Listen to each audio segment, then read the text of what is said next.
আপনারা দেখছেন TVN 24 news network. সবশেষ আপডেটে স্বাগত জানাচ্ছি আমি নূর। ইসরায়েল ইরানের সঙ্গে যুদ্ধে আমেরিকাকে টেনে আনেনি বলে দাবি করেছেন প্রধানমন্ত্রী বেঞ্জামিন নেতানিয়াহু। তার ভাষায়, প্রেসিডেন্ট ডোনাল্ড ট্রাম্প নিজের সিদ্ধান্ত নিজেই নেন। এক সংবাদ সম্মেলনে ইসরায়েলের প্রধানমন্ত্রী প্রশ্ন করেন, কেউ কি করতে হবে প্রেসিডেন্ট ট্রাম্পকে তা বলে দিতে পারে কিনা। তিনি আরও বলেন, এই যুদ্ধ যতদিন প্রয়োজন ততদিন চলবে, তবে তার দাবি অনেকের ধারণার চেয়ে এটি দ্রুত শেষও হতে পারে। নেতানিয়াহু বলেন, আমেরিকা ও ইসরায়েলের যৌথ অভিযানের 3টি প্রধান লক্ষ্য আছে। প্রথমত, ইরানের পারমাণবিক হুমকি দূর করা। দ্বিতীয়ত, তাদের ব্যালিস্টিক ক্ষেপণাস্ত্রের হুমকি সরিয়ে দেওয়া। তৃতীয়ত, এমন পরিস্থিতি তৈরি করা যাতে ইরানের মানুষ নিজেদের স্বাধীনতা অর্জনের সুযোগ পায়। তিনি আরও দাবি করেন, ইরানের একটি গ্যাস ক্ষেত্রে সাম্প্রতিক হামলাটি ইসরায়েল একাই চালিয়েছে।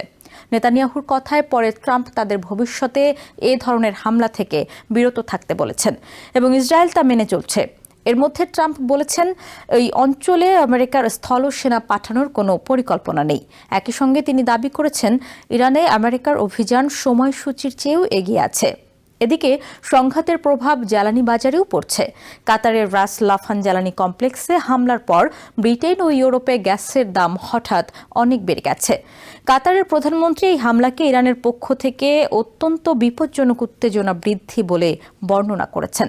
ইরানের পররাষ্ট্রমন্ত্রী সতর্ক করে বলেছেন, দেশটির অবকাঠামোর ওপর আরও হামলা হলে তেহরান শূন্য সংযম নিয়ে জবাব দেবে।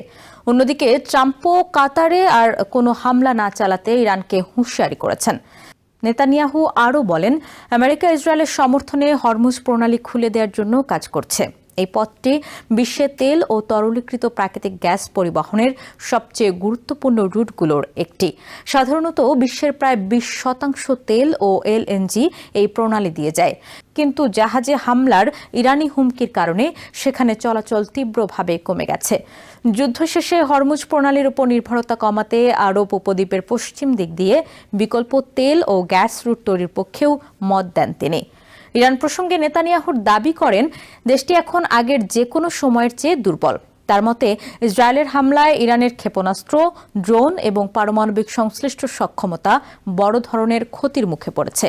তিনি বলেন, ইরান আর আগের পরিকল্পনা বাস্তবায়নের অবস্থায় নেই এবং ইসরায়েল এসব সক্ষমতা পুরোপুরি গুঁড়িয়ে দেবে। তিনি আরও বলেন, ইরানের শীর্ষ নেতৃত্বের মধ্যে বিভক্তি ও চাপ বাড়ছে এবং শাসন ব্যবস্থায় ফাটলের লক্ষণ দেখা যাচ্ছে। তবে তিনি নিশ্চিত করে বলেননি যে সরকার ভেঙে পড়বেই। তার মতে, শেষ পর্যন্ত পরিবর্তন আনবে ইরানের জনগণই। এই যুদ্ধের বিস্তৃত অর্থনৈতিক প্রভাব নিয়ে উদ্বেগ বাড়ছে। ওয়ার্ল্ড ট্রেড অর্গানাইজেশন সতর্ক করেছে, জ্বালানি বাজারে দীর্ঘস্থায়ী অস্থিরতা বৈশ্বিক বাণিজ্য প্রবৃদ্ধি কমিয়ে দিতে পারে এবং সার সরবরাহ ব্যাহত হওয়ার মাধ্যমে খাদ্যের দামও বাড়িয়ে দিতে পারে। এদিকে কংগ্রেসে আমেরিকার গোয়েন্দা কর্মকর্তাদের কাছে জানতে চাওয়া হয়, যুদ্ধ শুরুর আগে ইরান আদৌ আমেরিকার জন্য সরাসরি হুমকি ছিল কিনা। একই শুনানিতে ন্যাশনাল ইন্টেলিজেন্স ডিরেক্টর তুলসি গ্যাবার্ড প্রকাশ্যে বিষয়ে বিস্তারিত বলতে অস্বীকৃতি জানান। তিনি বলেন, এমন বিষয়ে বন্ধ দরজার বৈঠকেই আলোচনা করা উচিত। সামরিক দিক থেকেও লড়াই থামেনি।